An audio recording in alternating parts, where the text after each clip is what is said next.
ప్రధానమంత్రి Narendra Modi home state in Gujarat బీజేపీకి గత 3.5 దశాబ్దాలుగా కంచుకొట్ట. 1989 నుంచి ఏ పార్లమెంట్ ఎన్నికలు చూసినా బీజేపీదే పైచేయి.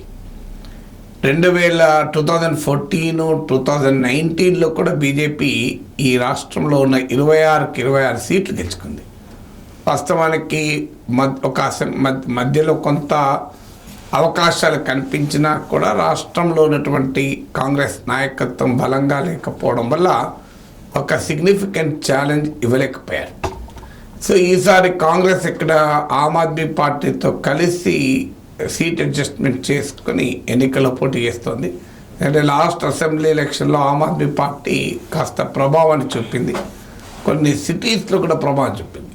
కారణం ఏంటంటే వాస్తవంగా గుజరాత్ చాలా హైలీ అర్బనైజ్ స్టేట్, 40% వరకు అర్బన్ పాపులేషన్ ఉంటుందని నీతి ఆయోగ్ 2021 రిపోర్ట్ చెప్తుంది. ఈ అర్బన్ ఏరియాస్లో భారతీయ జనతా పార్టీకి బలమైన వ్యాపార వర్గము, మిడిల్ క్లాస్ పొలిటికల్ కాన్స్టిట్యున్సీగా ఉంది. కానీ అదే సమయంలో అర్బన్ ఏరియాస్లో సమస్యల మూలంగా చాలా అశాంతి, అన్రెస్ట్, డిస్కంటెంట్, అసంతృప్తి కూడా ఉంది. దీన్ని సొమ్ము చేసుకుంటూనే కొన్ని మున్సిపల్ ఎన్నికల్లో ఆమ్ ఆద్మీ పార్టీ మంచి ఫలితాలు చూపెట్టింది. అసెంబ్లీ ఎన్నికల్లో కూడా ఒక పెద్ద ఎంట్రీ ఇచ్చింది. దీంతో ఇండియా కూటమిలో భాగంగా కాంగ్రెస్ ఆప్ కలిసి పోటీ చేస్తూ బీజేపీకి మొదటిగా సవాల్ విసిరింది. ఇక రెండో ఫ్యాక్టర్, గుజరాత్లో భారతీయ జనతా పార్టీని ఎదుర్కోవటానికి ఒక పవర్ఫుల్ సోషల్ ఇంజనీరింగ్ను కూడా కాంగ్రెస్ చేసే ప్రయత్నం చేస్తుంది. 1980sలో కాంగ్రెస్ పార్టీ ఇక్కడ అధికారంలో ఉన్న సమయంలో క్షత్రియ, హరిజన్, ఆదివాసీ, ముస్లిం, కామ్ అని, ఎలాగైతే కర్ణాటకలో సిద్ధరామయ్య అహింద, ఆదివాసీ, అలాగే హరిజన్, అల్పసంఖ్యాక్ అంటే ముస్లిమ్స్, ఎస్సీ, ఎస్టీ, ముస్లిం, బీసీ ఒక పెద్ద సోషల్ కోalition నిర్మించారు. సో అది కాంగ్రెస్ పార్టీ బలపడటానికి కారణమైంది. అలాగే ఇక్కడ ఒక సోషల్ కోalition 1980sలో కాంగ్రెస్ సృష్టించింది. మాధవ్ సింగ్ సోలంకి నాయకత్వంలో కామ్ అని, క్షత్రియ, హరిజన్, ఆదివాసీ, ముస్లిమ్స్ అని.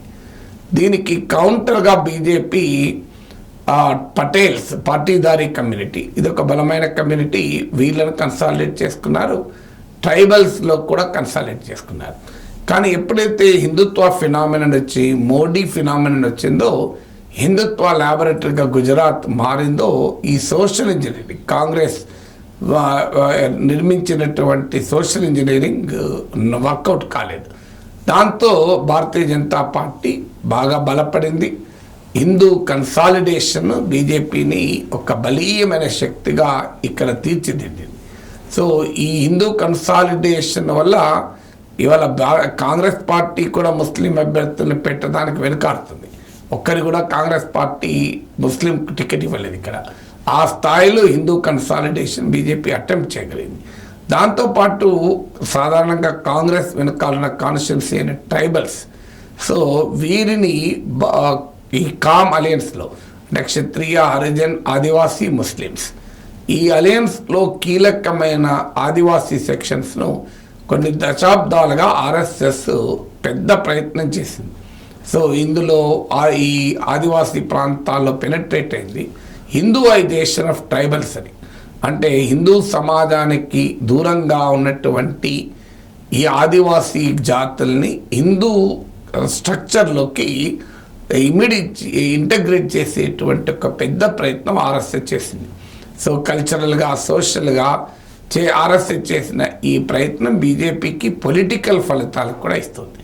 సో ఈ హిందుత్వ కన్సాలిడేషన్, కౌంటర్ సోషల్ ఇంజనీరింగ్ అంటే పార్టీదార్స్, ఇటు ట్రైబల్స్, దీంతో కాంగ్రెస్ బాగా వీక్ అయింది.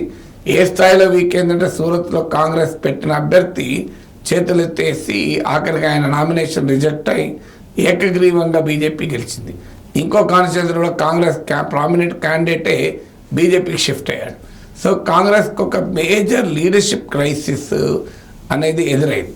అహ్మద్ పటేల్ మరణానంతరం పెద్ద దిక్కు కూడా కాంగ్రెస్ లేకుండా పోయింది. సో ఇటీవల కాస్త ఆశ కాంగ్రెస్ కలిగింది.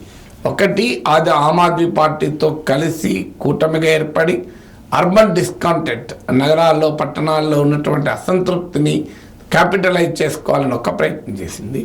ఈలోగా పార్టీదారులకు రాజ్పుట్లకు మధ్యలో ఉన్నటువంటి ఫాల్ట్ లైన్స్ కాంగ్రెస్ ఉపయోగపడే వాతావరణం ఏర్పడింది.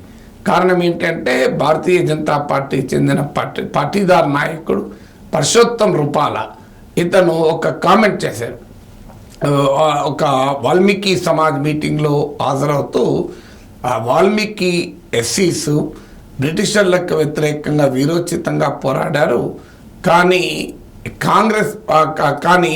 రాజ్పూట్స్ మాత్రం బ్రిటిష్ వారికి లొంగిపోయారు, తమ పిల్లల్ని కూడా బ్రిటిష్ వారికి ఇచ్చి పెళ్లిళ్ళు చేశారన్నాడు.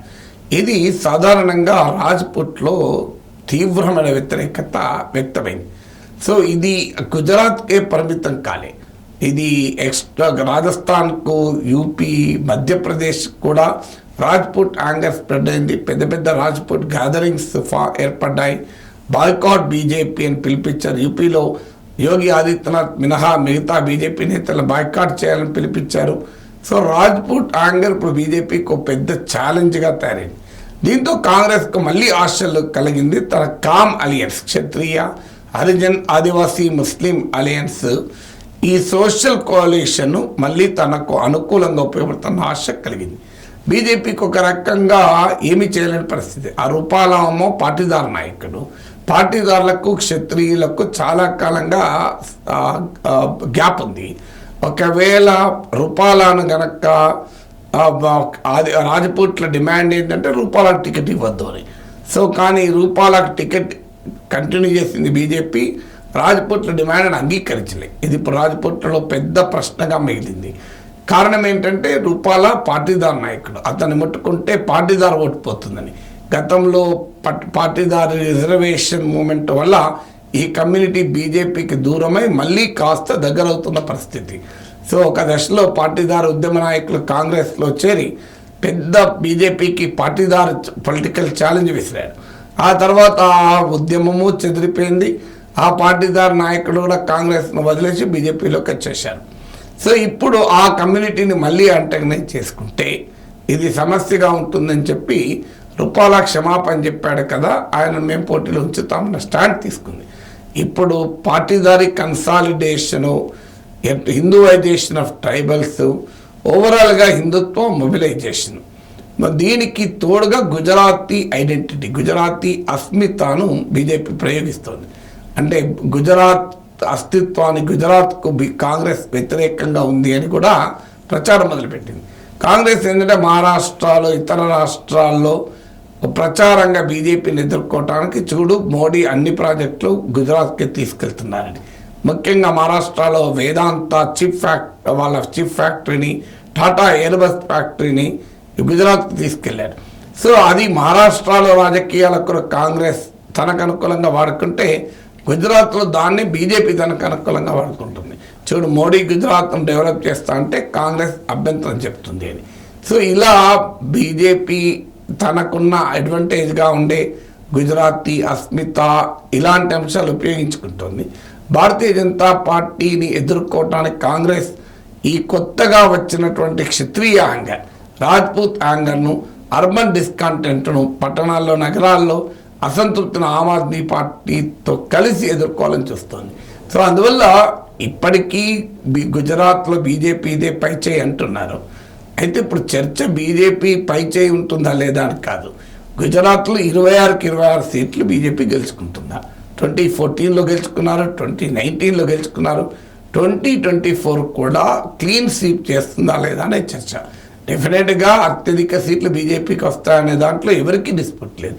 కానీ గతంలో లాగా 26కి 26 సీట్లు వస్తాయా, ఏమైనా కొంత తగ్గుతాయా ఈ రాజ్పుట్ యాంగర్ వల్ల అనేటువంటి ప్రశ్న ఎదురవుతుంది.